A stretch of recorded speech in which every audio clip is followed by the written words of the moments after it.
did it for me was a record called Sweet, Freedom Now Sweet, with him and his wife at the time, Abby Lincoln. Yes. You know, Coleman Hawkins. About that earlier. Yeah, with Coleman Hawkins on there as well. Okay. Who's also buried in Woodlawn. Coleman Hawkins, Booker Little was the trumpet player. And that was one. And another record was on Atlantic. What did it for me with Max Roach was a record called Members Don't Get Weary, with Charles Tolliver, Gary Bartz, and Jimmy Merritt, Art Blakey's man, who was in the Jazz Messengers. He was also the bass player for Max in that band as well. Okay. And with Morgan. Well, all them cats came out of that band of the Messengers. Right. True. Right. You know. Right. See, when Art Blakey broke his band, Lee and them, J.J. Johnson broke his band up. Lee and Bobby Timmons stepped out on their own, and that's how Freddie Hubbard and Cedar Walden joined the 1961 Jazz Messengers when Lee Morgan and Jimmy Merritt was also a part of that messenger group. Right. Wow. So let's talk about Max Roach, I guess, in terms of Kenny Clark and that influence. Well, yeah, Kenny Clark was the man. You know, far as who was the man was not just like came out of the big Sid Catlett type of Blakey and all the cats, but Kenny Clark was definitely the man for Max. You know what I'm saying? Would you say that was like his main cat? Kenny Clark. I think Kenny Clark. Take it to the next level. level. Kenny Clark. You know, was Max and all them type of cats were following after him. Because Kenny Clark was doing something unique with that cymbal and snare. Yeah. Klug. Yeah, you know what's funny? I saw something I was talking about that. Yeah. In terms of Kenny Clark's drum style, and then how Max basically. But Max got this thing with the cymbal. Yeah. He would do it with the hi-hat in the cymbal. Of the bass. And, and it would contrast what he was doing. You know what I'm saying? He had a thing with this, with the cymbal and hi-hat going at the same time. That was his thing. You know, Max. You know, Max is also, you know, on a record that is a classic, rendered by Sonny Rollins, and that record was called The Saxophone Colossus, and that's a classic record that Max Roach is. Well, no, it's 50. Great band. It was a quartet. Sonny Rollins, Tommy Flanagan, Doug Watkins, Max Roach. Got you. Then, you know, after Clifford Brown died, you know. That's what I was gonna ask about, because I know Max and Clifford, they had a thing together where at the time it was like highly recognized. And they were see, you know, at the time, you know, when Max did get Clifford, he was trying to get Hank Mobley as well, but couldn't get Hank Mobley at the time because Hank Mobley was committed to Art Blakey, and that's how you had the 1955 Jazz Messengers were birthed with Kenny Dorham, you know, all them cats. So Max, you know, still was getting his band. That's where he had. So that band, it was Clifford Brown. Clifford Brown, Harold Land, Richie Powell. Richie Powell was the brother of Bud Powell who got killed. Yeah, exactly. You know what I'm saying? Then it was George Morrow was the bass player of that band. Yeah. And let's talk about that real quick. Just you know, a pause for the cause, because that's direct relations to Max. At the time, they have this band. This is like one of the hottest bands at the time, and Clifford Brown dies in the car crash. He died in the car crash, and it killed Richie Powell's wife, him. And Richie Powell. Yeah. Yeah. So that was on Pennsylvania Turnpike. Yes, sir. Do you know what year that was? That was 1956. Wow. 1956. June 26, 1956. Fatal. And I know Clifford, just from studying Lee, that was one of his dudes. Yeah, you know, like but you know, you could have got cats like from Fat Girl down to Clifford Brown. True. You know, Fat Girl's Fast Navarro down to Clifford Brown. You know what I'm saying? And that was Lee's man too. Exactly. You know.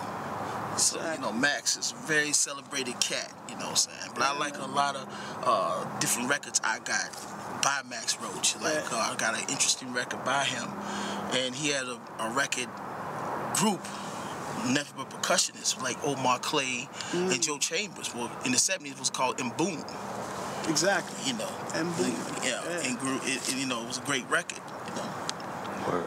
But he's definitely gonna be missed. I miss him. Yeah. And I got a chance to see him at the Black Arts Festival in Atlanta, 1991. Wow. You know, he's a very gentleman. Yeah. Definitely. He's a gentleman. You know what I'm saying? Last time I saw him was at the Blue Note. So Max grew up in New York, right? Yeah, well, he was born in North Carolina. Yeah. North Carolina. Grew up in Brooklyn. Yeah. And grew up in Brooklyn, and did his thing on 52nd Street. He's one of the cats who helped pioneer it. That's right. Wow. He's one of the cats. Well, you know, Max Roach. That's like, what, 40s? In the 40s. 40s. Yeah. Wow. And I think he played I think he got his only, check this out. And he got his only, his professional start from Duke Ellington when he was 18 years old. True. Yeah, you see what I'm saying? Exactly. He was also buried in Woodlawn Cemetery. Yeah, man, all these cats are connected, man. Yeah. It's a real thing here. This is the hip-hop generation bringing you the grandfather of hip-hop, which is jazz music, and we just want all the cats out there. You know, if you're a music lover, you know, you gotta really dig deep into this history. It's important for your foundation. These stories are important to the life and times of all these brilliant cats, that the stories continue to grow. You know, I was building with the brother T.C. last night. He said something extremely important, and whether he knew it or not, he was talking directly to me. He said, that's why you gotta have seeds, so the stories continue on directly. You know, you pass it on to your seeds, you pass your legacy on to your seeds, they carry it for real, more than anyone else could ever, you know, and it's a thing where those type of things need to happen on purpose more often. So that's, you know, that's where my mind is at, and that's what this is about too. Carrying on that legacy, telling these stories. Definitely. Rest in power, Max Roach. That's right.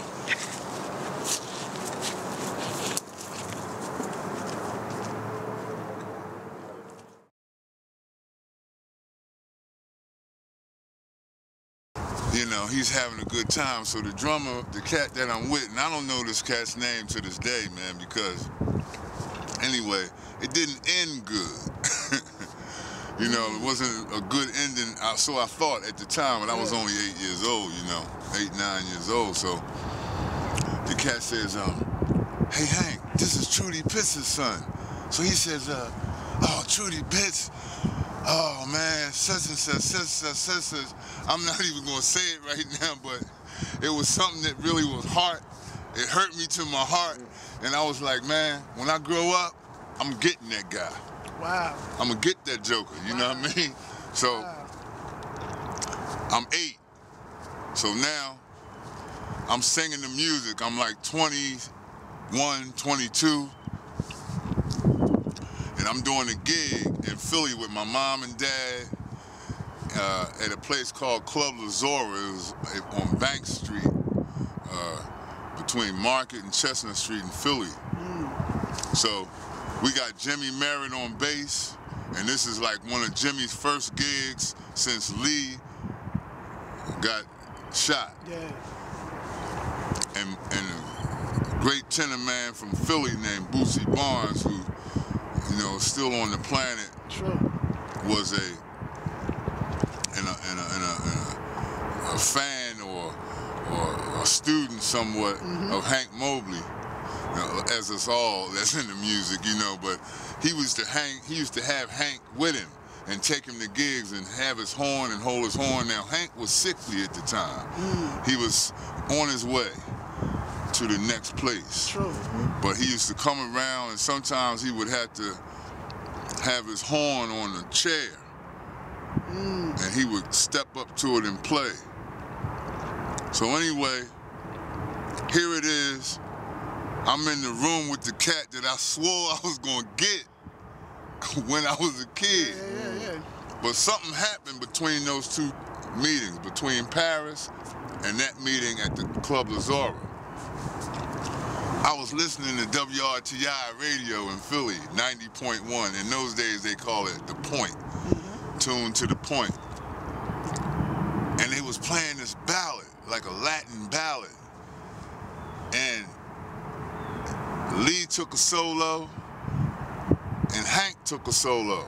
Now, I knew that there was Lee Morgan's record, and it was called Ciora, but I didn't know who the horn player was. But if you, not cutting you off, but that could have went into either way, because that's how Blue Note did it. If you listen to those records, many of those, they just do sessions. They might call that record a Hank Mobley record. They might call that record a Lee Morgan record. And they might call it a Jackie McLean record. And it just depends on how they put it together. Okay. And what they just, Rudy Van Gelder at the time was just recording the cats, and then when they get to the studio, they might put that date up on the Mobley. You understand what I'm saying? Put that date up on the Lee. Put that date up on the Jackie McLean. So that's why it sounds like that. Yeah. That makes sense. That's what it is, and that's how that's how it was, was. Yeah. Because they basically had the same sound. True. You know what I'm saying? True. I just had to add that on. Okay, well that's what's up. Nah, that's what's up. So that's classic. So basically, so you at Club Lazora. So before Club Lazora, so I'm listening to the radio. I hear Ciora, so I calls the station. Yo, who was the horn player? They said Hank Mobley. I said, oh my God. So that now, changed everything. Yeah. So now, I'm torn because I done swore that when I become a man, I'm a serve dude. Yeah. Because I felt like he disrespected my mom. True. Right. So I calls my mom up. Mom, are you busy? I gotta come over.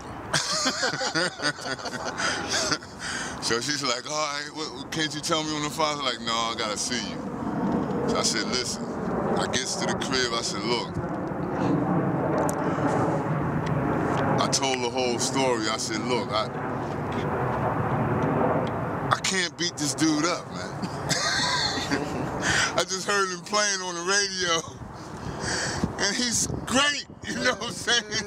I'm like into all the Hank Mobley albums, from No Room for Squares, and you know what I'm saying? Oh, man. So she said, well, I knew that was going to happen. Wow. And I knew you was a little boy and you had to go through that, you know what I mean? But now you're a man and you're into the music, and Hank was great. Wow. And he only said what he said because he was intoxicated, so you know what I mean? Because we loved each other. Absolutely. You know, so. Brother. Man, that was great. You brought us in. I needed to be, we all just took a journey into that moment, man. I'm seeing.